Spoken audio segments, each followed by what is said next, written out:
Siema YouTube, Brawo z tej strony, tak jak widzicie ze mną Chris Staples. Jesteśmy właśnie w Arabii Saudyjskiej i postanowiłem, że po prostu porozmawiamy sobie chwilę, nagramy taki krótki wywiad. Napisy postaram się dać na samym dole, także zaczynamy.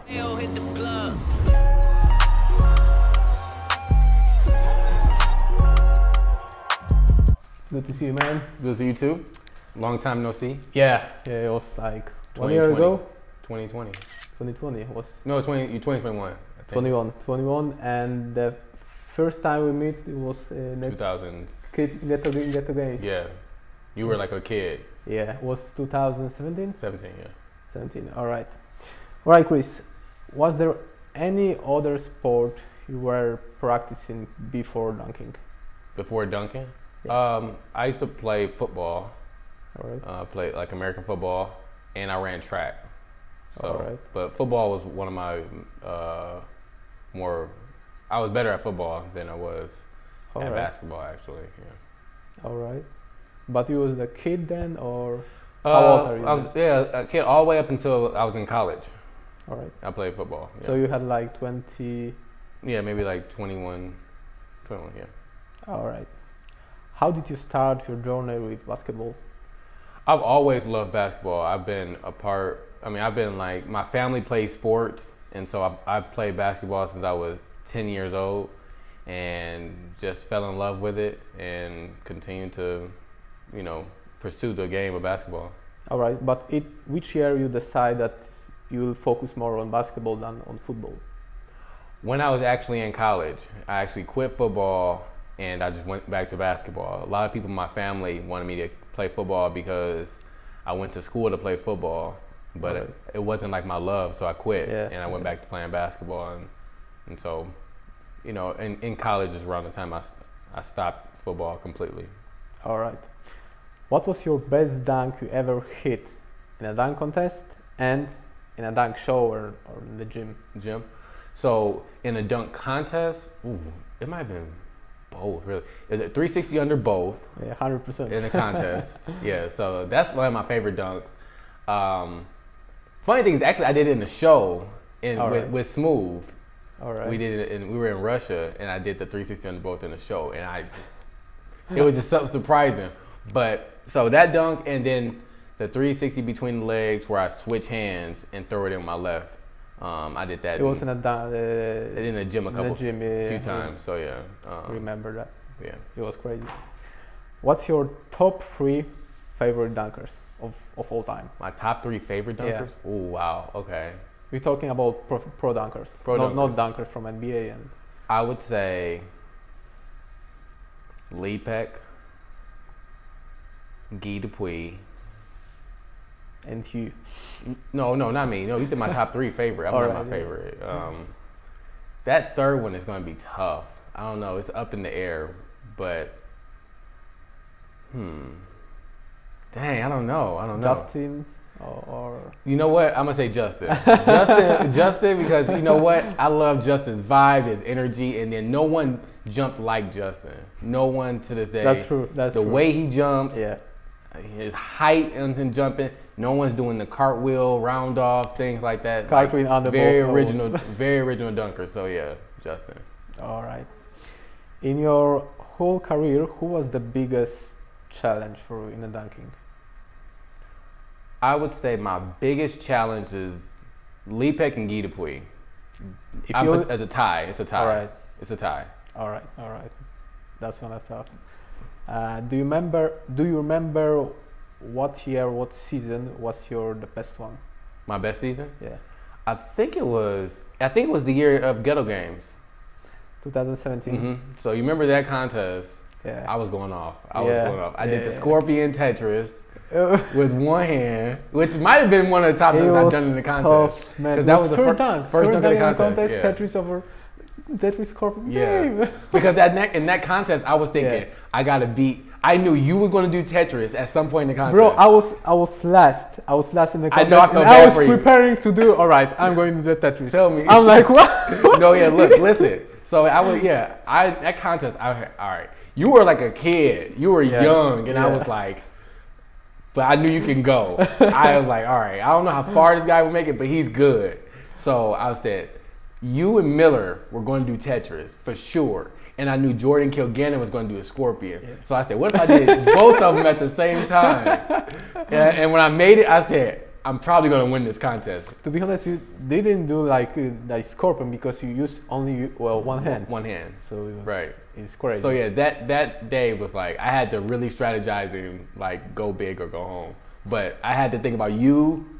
You were young, but I had to think about you, Miller, and Jordan Kilgannon. I was like, once I did that dunk, I'm like, okay, I'm pretty good. In the second dunk, I was trying Tetris elbow, but I fucked up totally. But I know, but at the same time, you were like just doing that stuff for the first time in contest. Yeah.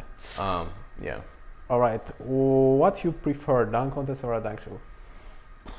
I prefer dunk contest because in contest, you show like how you are under pressure.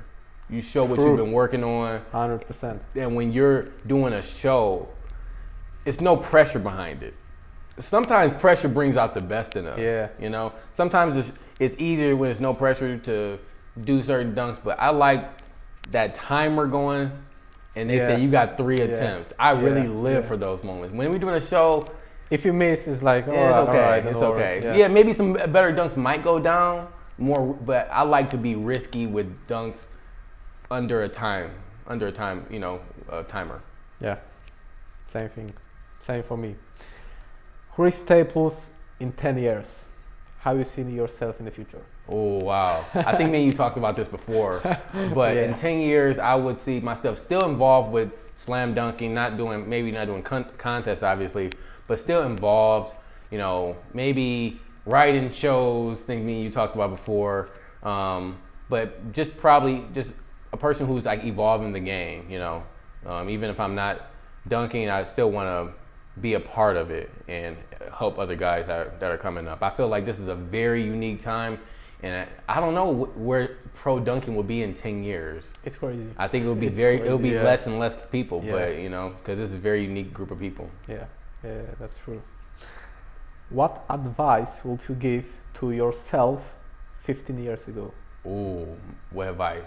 15 years ago? Yeah, 10, 15. Let's go 10. All right, let's do 10. So let's say 10 years ago, I would say to myself, be patient. Your time is coming. Don't rush. Because I wanted to start off as the best, and you don't start off that way. As you see, like you had to go through steps. Yeah. You had to figure out slam dunk. You have to be careful. You had to lose. You had to lose a lot before you started to win. And I wanted to come out here and just beat everybody, but that's not how it works. And I see why like certain guys are where they are because they went through the process. And so I would tell myself not to rush. That's true. Yeah. What's the difference, in your opinion, between dunker and pro dunker?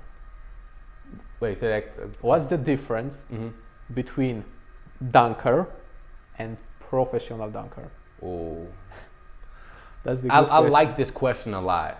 I like it.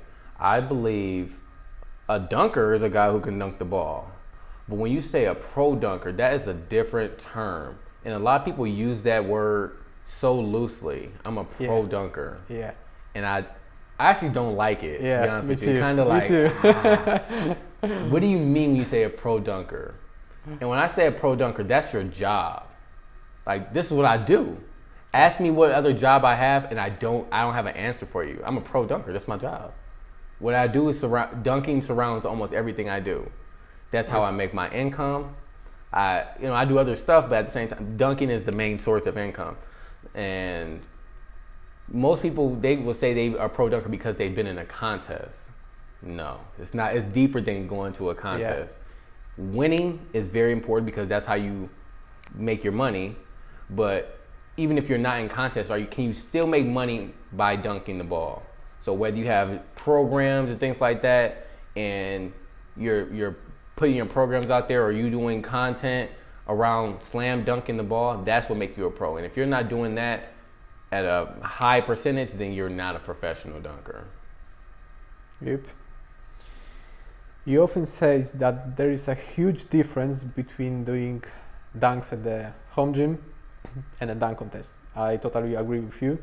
But can you explain to the people what's the difference Doing what? between doing like dunk contest, dunk shows, between doing like dunk contest and dunk shows? Dunk shows. So, I was just having this conversation earlier. I don't like the term. I don't like the term the best dunker in the world. Me too. Me too. I don't like it. Yeah, me too. I don't like that 100%. term because what makes you the best dunker in the world? What's the What's criteria yeah. of the best dunker in the world? Because you make some cool dunks in the gym? Or what are you doing in a contest? Now, the thing about FIBA, we're only going against one or two guys on that day. Yeah. Anybody can have a really good day and that one other person have a bad day. That happens. Yeah. So when you're in big contests, that also helps out when you're going against multiple guys. But if you're doing dunks in the gym, who knows how long that's taken? Now, Lethal Shooter, you know who Lethal Shooter is? Nope. He's an amazing shooter training coach in Los Angeles. He always makes shots. He's so good. But I wouldn't say he's the best shooter in the world because he does it in the gym. Yeah. Because he's not doing it in the game. It's more about what you're doing in the contest and not what you're doing. Now, if we go into a gym and we practice some stuff, some crazy stuff might go down, but is it consistent? Probably not. So, but just because I've done it once doesn't make me the best dunker. Yeah. It's what you do under pressure, what you do in certain situations in a dunk contest.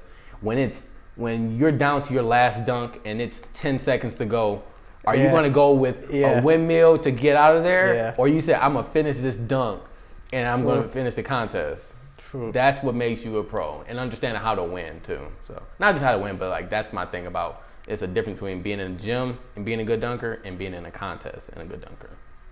All right. And what advice would you give to the kids who are watching it right now and who don't have right now any plan for the future and don't know what they want to do right now?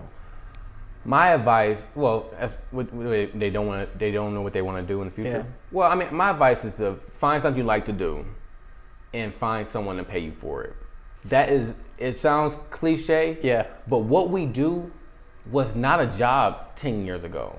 You could not really make a full-time living off this 10 years ago. So what we've created in the last 10, 15 years as pro dunkers, Yep. that's a job created. We made this job up. Yeah, from nothing. Yeah, absolutely nothing. Like from a contest, like they have more pie eating contests than slam dunk contests. And we've made slam dunking a thing where we're traveling around the world. So it's something we like to do. We're not an NBA.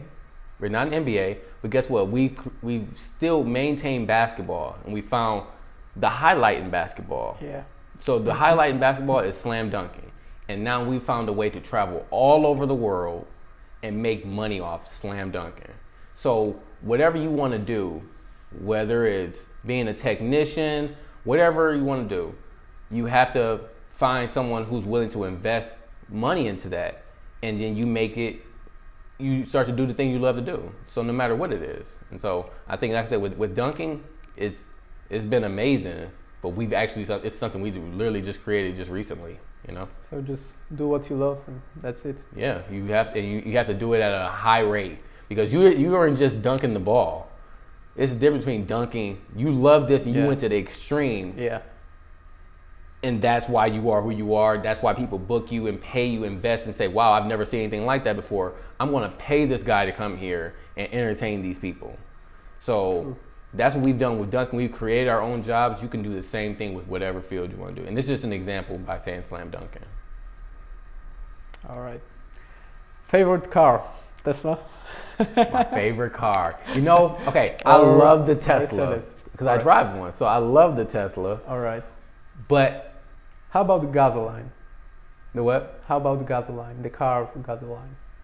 The gas? No. I mean the car Uh-huh. who don't use the Tesla energy from battery, but from gasoline. Oh, like I mean normal car. oh, from regular car. Yeah. I would say so. A regular car, I would say I don't know. I think maybe like like a Bugatti or something like that, or like a Maybach or something. I think if I had one of those, like you couldn't tell me anything. I don't know, it's so expensive, but I'm just like if I ever had a Bugatti, I will always talk about my car. Like, bro, I have a Bugatti. You can't say. It's to be honest, it's very hard to get Bugatti, even if you had a lot of money. It's still hard to get it. I'm pretty sure. All right. Is there a place in the world where you haven't been yet? I know about today about the Abu Dhabi. Don't make me sad again. Don't make me sad. So I haven't been to Abu Dhabi. I haven't been to Dubai. I haven't been to South America and Africa. Right. So those few places I would love to go to. But pretty much most places in Europe I've been. I've been to Australia. I've been to New Zealand. You've been in New Zealand? Mm-hmm. Whoa, yeah, that's my dream to go there. You'll love it too. So, how long was your trip there? To New Zealand? Yeah. Oh yeah, it was so long. It was like a whole day. The plane had to stop because the plane needed gas. It was like too long. But yeah. But I do want to go to Abu Dhabi. I was going to go to Dubai the other day, and I changed my mind because I didn't want to go by myself. So when next time I go to Dubai, I'm gonna just call you and say, all right. Would you like to play in NBA or be a pro dunker? That's a great question. If you will earn same money. For me, I don't think I need the same money. I like being a pro dunker, and I've accepted that. I've accepted what I am, what I'm really good at, and I've learned to thrive at it. So I'm 35 years old. If I was in the NBA, I would not be in the NBA at this age. Yeah. Because there are only maybe 3 or 4 guys that are over 35 years old. We have Chris Paul, LeBron James, and I don't even know who else who's over that age. So I'll probably be retired already and not playing basketball anymore by this age. All right. So if you was talking like 10 years ago, mm-hmm. What was your decision, NBA or pro dunking? I think even younger, I would have said NBA because everyone thinks about that's the top league and things like that, and the money. It's really about the money. Yeah. It's not really about playing in the NBA. It's more about you get paid millions of dollars. Yeah. So yeah, that may change it, but think if you're going to play millions of dollars and you can't do the thing that you love to do. So like, even though I love playing basketball, I might be on the bench on someone's team. Yeah. And I have to go to practice every single day. For what we do, we're the Steph Currys of what we do. We're the LeBron James. We're the Kevin Durants of what we do. So when it comes to pro dunking, you're Kevin Durant. I'm Steph Curry of this league. So no one's coming in here taking my spot. Yeah. I'm the franchise player in what I do. And that's what makes it, I think, it would have been different if I felt like I was one of the best basketball players in the world and nobody could guard me. Yeah. But I don't feel that way. I feel like a lot of people can. But the field is smaller, what we do, so I say pro dunking because we're the pioneers of this. We're the elite dunkers, and it's only 7, 8 of us, that's actually doing it. Yeah. So, all right. And for the end, what's your favorite quote or saying? Okay. Hard work beats talent when talent fails to work hard. Yep. So that's true. People say that no matter how talented you are, the hard worker will eventually catch you because that's what happens. That hard work starts to pay off, and then they'll eventually catch up to you. So you can't, just because you're talented doesn't mean you don't have to work hard. That's true. So even though I feel like I was gifted with a good bounce, I still worked on my game. I still took it very seriously, as if I never underestimated my opponent and things like that, because you just never know. Yeah. I mean, you were talking like, we talked about like B Rough, like a guy that's coming up who really wasn't taken serious, and now he's starting to win some contests. Yeah. You're like, maybe you might want to start looking at this guy, but he works really hard, and so he's going to eventually catch up to some of these guys who are talented but comfortable. And so I would just say, don't get too comfortable, because that hard worker is always working to get better. Yep. All right, Chris. Thank you. Thank you very much. I co, dziękujemy bardzo. Mam nadzieję, że Wam się podobało. Dajcie znać w komentarzu, a może które pytanie było najlepsze. No i co? Do zobaczenia. Elo, elo, elo. Hello, hello, hello. Elo, elo, elo. Hello, hello, hello.